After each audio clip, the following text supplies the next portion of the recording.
अस्सलामुअलैकुम students, welcome back to my YouTube channel vast information and knowledge. उम्मीद करता हूँ आप सब खैरियत के साथ होंगे। जनरल एप्टीट्यूड टेस्ट गेट का पेपर हुआ था 18 जून 2023 को। एनटीएस ने ये कंडक्ट किया था। इसके 3 पोर्शन थे, एक क्वांटिटेटिव पोर्शन था एक, और वर्बल पोर्शन एनालिटिकल रीजनिंग थी। टोटल 100 क्वेश्चंस थे। क्वांटिटेटिव पोर्शन के 35 क्वेश्चन थे, 45 क्वेश्चन थे वर्बल पोर्शन और 20 थे एनालिटिकल रीजनिंग। यहाँ मैं आपके साथ क्वांटिटेटिव पोर्शन पहला पोर्शन शेयर करने जा रहा हूँ, क्वांटिटेटिव, जिसके कुछ क्वेश्चंस हैं यहाँ पर। आपसे एक छोटी सी रिक्वेस्ट है, अगर आप चैनल पर न्यू हैं तो काइंडली चैनल को सब्सक्राइब कर दें। जो क्वांटिटेटिव पोर्शन है, गेट का हो चाहे पीपीएससी का हो, जो भी हो, उसके लिए मैंने एक वीडियो बनाया हुआ है जिसमें सब फार्मूलाज आपको मिलेंगे। अगर आप वीडियो देखोगे तो आपके मैथ से रिलेटेड कोई भी क्वेश्चन गलत नहीं होगा। उस वीडियो का लिंक भी आपको इस वीडियो के डिस्क्रिप्शन में मिल जाएगी। और जो गेट का पेपर होता है, एक बात याद रखें, 100% जो गेट का पेपर होता है वो रिपीट होता है। रिपीट का मतलब यह है कि पास्ट पेपर में से जो 2022 के पेपर हुए हैं या 2023 के, उनमें ही से पेपर इनका रिपीट होता है। अगर आप 2022-23 वाले पेपर देख कर जाओगे तो आपके क्वेश्चंस कभी रॉन्ग नहीं हो सकते। तो स्टार्ट करते हैं क्वांटिटेटिव पोर्शन। जो जी, तो क्वेश्चन की स्टेटमेंट है हमारे पास, a cricket match has an average of 21.5 in 10th innings. How much he need to score in 11th innings to increase his average to 24। वो कह रहा है कि क्रिकेट मैच हुआ जिसमें जो एवरेज बना था 10 इनिंग्स की वो है 21.5। अब वो चाहता है कि हमारी जो एवरेज है वो बढ़ जाए 24 तक। 11th इनिंग्स में जो एवरेज 24 हो गई है, उसने जो 11th इनिंग्स में कितने स्कोर बनाए हैं ताकि जो एवरेज है वो 24 तक पहुंच गई है। तो एवरेज का जो हमारे पास फार्मूला है, average is equal to sum of numbers over total, को मैं एन से डिनोट कर रहा हूं। तो सम हम यहां से कैलकुलेट करेंगे। एवरेज गिवन है 21.5 है, जिसको मैं मल्टीप्लाई करूंगा। 10th है total number, total innings 10th है, तो हमारे पास जो आंसर आएगी वो आएगी 215। फिर नेक्स्ट उसने नेक्स्ट पोर्शन में कहा कि 11th इनिंग्स का जो एवरेज बना था वो बना था 24 को मैं मल्टीप्लाई करूंगा 11 के साथ, तो जो आंसर आएगी वो आएगी 264। तो वो कह रहा है कि 11th इनिंग्स में कितने स्कोर बनाएगा ताकि एवरेज जो है 24 तक पहुंच सके। तो इसको जो 264 है इसको माइनस करना है 215 के साथ, तो जो आंसर आएगी वो आएगी 14 में से 5 गया 9, इधर इसने दिया 1 गया तो 49 होगा इसका राइट ऑप्शन। अगर जो 11th इनिंग्स में 45 स्कोर बनाए तो फिर जो पिछले 10 इनिंग्स की थी जो एवरेज बनेगी वो बनेगी 24। नेक्स्ट क्वेश्चन है, if a is equal to sine theta, b is equal to cos theta, then a square plus b square is equal to a square plus b square क्या बनेगा। Just हम values put करेंगे a और b की। a square, a की value क्या है sine theta, उसके बाद है प्लस b की वैल्यू क्या है कॉस थीटा। इनके स्क्वायर हमने पुट किए हैं, साइन स्क्वायर थीटा आएगा यहाँ पर और यहाँ पर आएगा cos स्क्वायर थीटा। ये ट्रिग्नोमेट्री जो फंक्शन है sin square theta plus cos square theta ये बराबर है 1 के, तो इसका राइट ऑप्शन होगा 1। एक और क्वेश्चन है, if m is even number and n is odd number, product of m cross n। Condition है हमारे पास, m जो है वो कह रहा है कि इवन होनी चाहिए और जो n है वो होनी चाहिए ऑड। तो हमारे पास m क्रॉस n क्या होगी। अगर हम सपोज करें इवन कोई भी नंबर सपोज करें, हमारे पास इवन नंबर 4 है, 4 सपोज करते हैं। जो ऑड है अगर हम सपोज करें, ऑड जो है हमारे पास 3 है, तो m क्रॉस n क्या होगी। m की वैल्यू पुट करते हैं, m जो है वो है 4 और n क्या है 3 है, तो हमारे पास जो ऑप्शन आएगा वो आएगा 12, मतलब इवन नंबर ऑप्शन आएगा। तो इसका राइट ऑप्शन था इवन। हम कोई भी वैल्यू पुट करें हमारे पास जो ऑप्शन आएगी वो इवन आएगी। जब हम मल्टीप्लाई करेंगे इवन को 8 के साथ तो हमारे पास राइट ऑप्शन होगा इवन। तो जी, तो एक और क्वेश्चन था, 2x plus y is equal to 8, 2x minus 2y is equal to 14। हमने वैल्यू कैलकुलेट करना था x की। इसके 2-3 मेथड है निकालने के, इसको कैलकुलेट करने के। हम सिंपल मेथड से करेंगे जो इजी हो। हमने मालूम करनी है x की वैल्यू। हम क्या करेंगे, इस इक्वेशन को हम यहां से उठाएंगे, 2x plus y is equal to 8 है हमारे पास। हम यहां से मालूम करेंगे y की value, y is equal to 8 minus 2x, ये आ गया। अब इसको मैं पुट करूंगा इस इक्वेशन में, 2x माइनस 2, y की वैल्यू क्या है 8 माइनस 2x है, is equal to 14। 2x minus 8 को 2 से मल्टीप्लाई करेंगे 16, माइनस माइनस से मल्टीप्लाई होगा प्लस होगा, 2 को 2 से मल्टीप्लाई करेंगे 4x आएगा is equal to 14। 4 plus 2x 6x आएगी यहाँ पर इज इक्वल टू 14। ये माइनस 16 है, यहाँ पर प्लस 16 हो जाएगा, तो 6x इज इक्वल टू 30 आएगा यहाँ पर। x इज इक्वल टू, यहाँ पर ये इधर डिवाइड होगा 30 पर, जब 6 डिवाइड होगा तो हमारे पास जो ऑप्शन आएगी वो आएगी 5। x इज इक्वल टू 5, ये था इसका राइट ऑप्शन। एक और क्वेश्चन था, रेशो ऑफ 0.72 टू 0.7 0.27 टू 0.72। ये रेशो हमने कैलकुलेट करना था, 0.27 रेशो 0.72 ये है। हम इसको डिवाइड करेंगे 9 पर, दोनों तकसीम होंगे 9 पर, तो हमारे पास यहाँ पर जो ऑप्शन आएगा 9 3 27 0.03 आएगा यहाँ पर, और यहाँ पर जो ऑप्शन आएगा वो 0.08 आएगा। अगर हम डेसिमल को दोनों तरफ से खत्म करना चाहें तो 3:8 इसका करेक्ट ऑप्शन आ जाएगा। या आप इस तरह से भी कैलकुलेट कर सकते हैं, 0.72 इसको डिवाइड करेंगे 0.27, इसको डिवाइड करेंगे 0.72 पर। हम डेसिमल दोनों तरफ डेसिमल खत्म हो जाएंगे, क्योंकि दोनों 2 पॉइंट से आगे इसका डेसिमल है, इसका भी, तो सिंपली ये 9 पर डिवाइड होगा, 9 3 27, 9 8 होगा हमारे पास 72। फिर ऑप्शन आएगा, जो राइट ऑप्शन आएगा वो फिर भी 3.8 आएगा। एक और क्वेश्चन है, there are 600 students in a school, if 75% offered English and 45% offered Urdu, how many offered both। तो बिल्कुल इजी क्वेश्चन है हमारे पास। 75%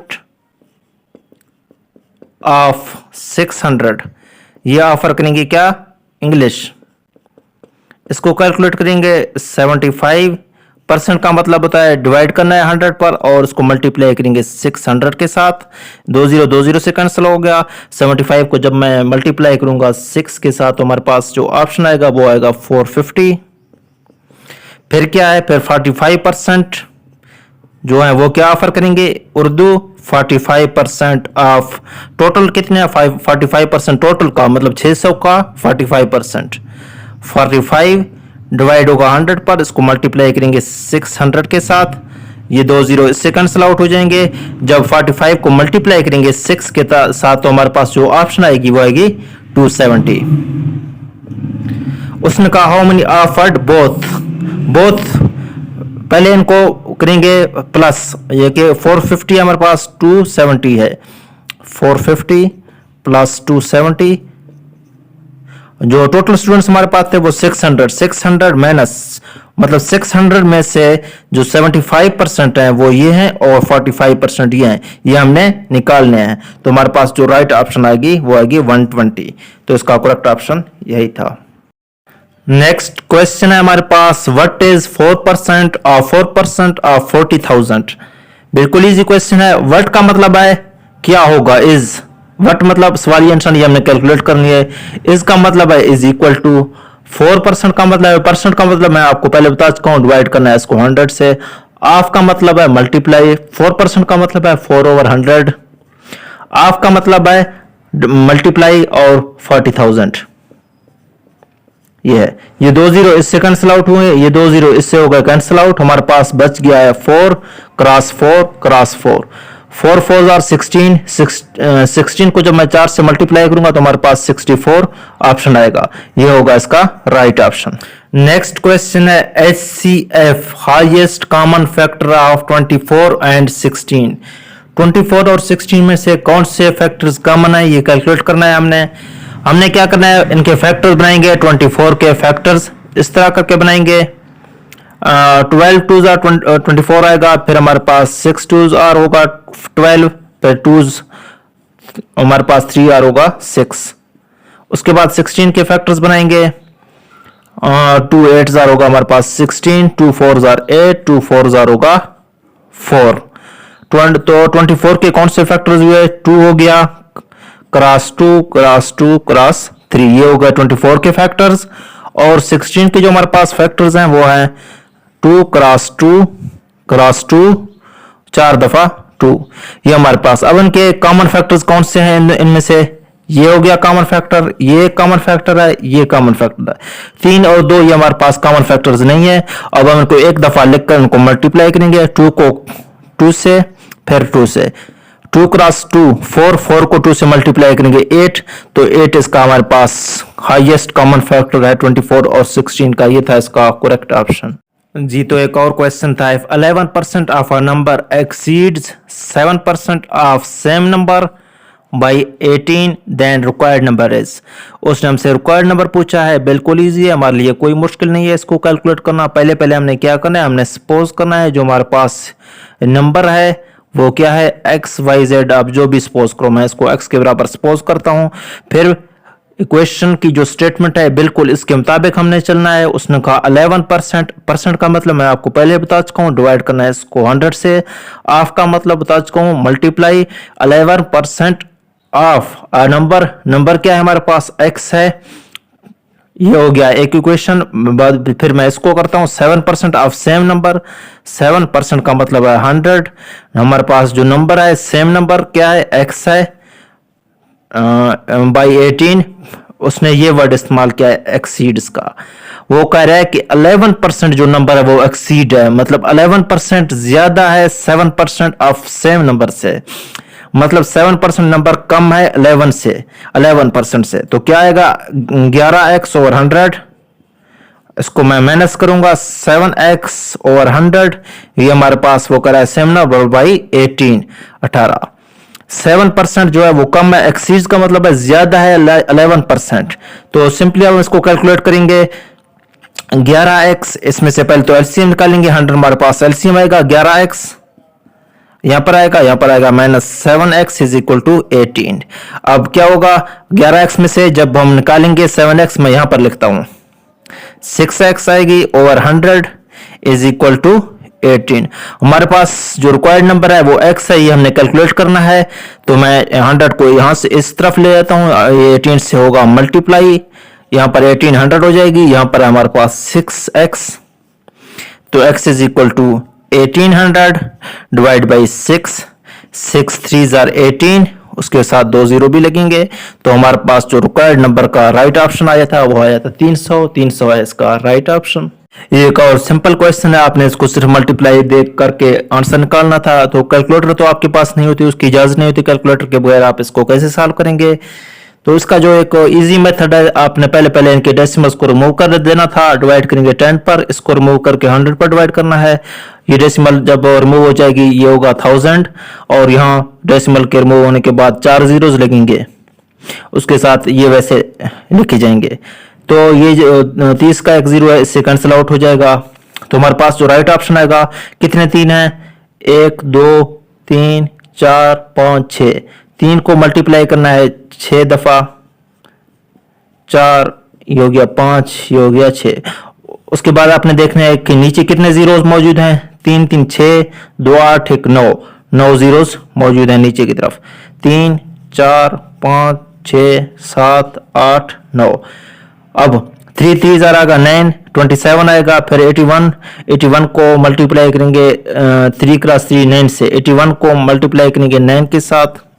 उसके बाद ये हमारे पास जीरोस हैं, इनके साथ जब हम इसको सॉल्व करेंगे कितने जीरोस हैं, 9 जीरोस हैं हमारे पास, 2 5 ये हो गए 4, 9 जीरोस।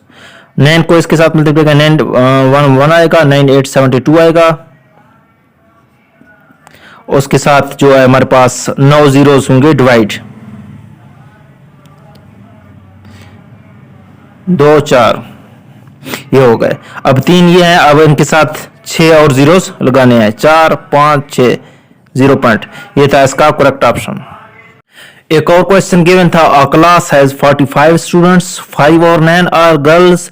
अब हमने बॉयज और गर्ल्स के दरमियान रेशो कैलकुलेट करनी थी। सबसे पहले जो उसने रेशो दिया है गर्ल्स की, अब हम पहले गर्ल्स के स्टूडेंट्स मालूम करेंगे कि कितने थे, 5 ओवर 9। इसको मल्टीप्लाई करेंगे 45 के साथ, 5 9 9 5 और होगा 45, 25 स्टूडेंट्स होंगे गर्ल्स। अब 45 में से अगर 25 गर्ल्स हैं तो बॉयज की तादाद क्या होगी, बॉयज की तादाद हम माइनस करेंगे गर्ल्स को टोटल नंबर से, तो हमारे पास जो बॉयज आएंगे वो आएंगे 20। तो अब हमने उसने पूछा है कि रेशो मालूम करनी है बॉयज टू गर्ल्स। बॉयज कितने हैं 20 हैं और गर्ल्स कितने हैं 25 हैं। दोनों 5 पर होंगे तकसीम होगा, यहाँ पर 4 आएगा और यहाँ पर आएगा 5, 5 आर 25। तो उसका राइट ऑप्शन होगा 4:5। बॉयज और गर्ल्स के दरमियान जो रेशो थी वो थी 4:5, ये था इसका राइट ऑप्शन। एक और क्वेश्चन था एवरेज से रिलेटेड, एग्जैक्ट वैल्यूज तो ये नहीं थे लेकिन एवरेज से रिलेटेड था। उम्मीद करता हूँ आपके लिए ये भी हेल्पफुल साबित होगा। एवरेज का क्या फार्मूला है? Average is equal to sum of numbers over total numbers कितने हैं। टोटल नंबर को मैं एंड से कर रहा हूं डिनोट। इनका आपने करना है सम और टोटल जितने भी होंगे उन पर करना है डिवाइड। 80 है हमारे पास, 72 है, उसके बाद है 88 है, 86 हो गया, 82 हो गया। और टोटल वैल्यूज कितने हैं? 5 हैं। 5 पर करेंगे इसको डिवाइड, तो हमारे पास जो राइट ऑप्शन आएगा यहां से आएगा 414 आएगा। जब हम इसको सम करेंगे सबको 5 पर करेंगे डिवाइड, तो हमारे पास यहां से राइट ऑप्शन आएगा 82.8। ये होगा इसका करेक्ट ऑप्शन। एक और इस तरह का क्वेश्चन था जिसमें आपने कैलकुलेट करना था मीडियन। कोई वैल्यूज गिवन थे जिसमें मीडियन कैलकुलेट करना था। मीडियन को हम कैसे कैलकुलेट करेंगे? मीडियन को जो हमारे पास सीरीज गिवन होगा उसको पहले हम असेंडिंग ऑर्डर में देंगे तरतीब उसको। यहां पर जब इसको असेंडिंग ऑर्डर में तरतीब देंगे हमारे पास पहले 78 आएगा, उसके बाद क्या आएगा? 80 आएगा, 80 के बाद क्या आएगा? 82 आएगा, 82 के बाद 86 है हमारे पास, उसके बाद है 88। ये है 5 वैल्यूज। अब मीडियन का मतलब है मिडिल वैल्यूज, 2 इस तरफ 2 इस तरफ, तो मिडिल वैल्यूज क्या है हमारे पास? 82 है। तो इसका जो मीडियन था वो क्या बनता है? इसका मीडियन 82 है इसका करेक्ट ऑप्शन। ये जो थे मतलब 8 वैल्यूज थे, 5 थे। अगर हमारे पास 6 वैल्यूज होते तो फिर हम कैसे कैलकुलेट करता? फर्ज करो हमारे पास यहाँ पर अगर 90 होता तो फिर हम इसको कैसे कैलकुलेट करते? तो फिर ये 2 वाले हम इसको इन साइड पर कर देते और जो 2 इस तरफ है इनको हम करते साइड पर। जो 2 मिडिल वाले वैल्यूज थे इनसे हमने निकालना था मीडियन। मीडियन कैसे निकलता है इनका? 82, उसके बाद इसको प्लस करता 86 के साथ, इनको डिवाइड करता 2 पर, तो इसका जो राइट ऑप्शन था वो इसका मीडियन बन जाना था। एक दो और क्वेश्चन थे, एक मोड से रिलेटेड था और एक का ज़कात फाइंड आउट करना था। तो क्वेश्चंस की स्टेटमेंट तो ये नहीं थी लेकिन इससे रिलेटेड था, एग्जैक्ट वैल्यूज तो याद नहीं है। तो इसका एक था, इसका मोड कैलकुलेट करना था। मोड कैसे कैलकुलेट करेंगे? मोड जो होगा वो होगा रिपीटेड वैल्यूज, कोई भी सीरीज में रिपीटेड वैल्यू होगा मोड। अब इनमें से देखते हैं 2 जो है ये 1-2 दफा रिपीट है। अगर हम 3 को देखें 2-3 दफा रिपीट हो चुका है, बाकी 1-1 दफा रिपीट हो चुके हैं। तो मोड क्या होगा? 3 होगा इसका, क्योंकि ज्यादा यही वैल्यू रिपीट हो चुकी है, तो ये उसका करेक्ट ऑप्शन होगा। मैं एक और क्वेश्चन लिखता हूं मोड से रिलेटेड। इसका मोड क्या होगा? इसमें जो देखो आप देख सकते हैं कि 2 भी 2 दफा रिपीट हो चुका है और 3 भी 2 दफा रिपीट हो चुका है।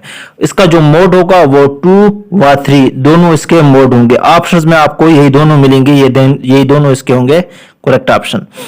एक और क्वेश्चन था जिसमें अमाउंट दिया गया था 4 लाख। इस तरह का कोई क्वेश्चन था जिसमें सिर्फ ज़कात मालूम करना था। क्वेश्चन की स्टेटमेंट तो यही नहीं थी लेकिन ज़कात वाला क्वेश्चन था। उम्मीद करता हूं ये भी आपके लिए हेल्पफुल साबित होगा। ज़कात का जो फार्मूला है, ज़कात इज इक्वल टू जो सेविंग अमाउंट होगी, सेविंग अमाउंट या गिवन अमाउंट दिया गया होगा आपको, उसको क्या करना है? आपने करना है 40 पर डिवाइड। यहां पर गिवन है हमारे पास 4 लाख, 4 लाख को करना है 40 पर डिवाइड। ये 0 0 से कैंसिल आउट हो गया, 4 1, यहाँ पर 4 1 आएगा। उसके बाद हमारे पास जो ऑप्शन आएगा वो आएगा 10,000 होगा इसका, बल्कि 1 लाख होगा, 1 लाख होगा इसका करेक्ट ऑप्शन।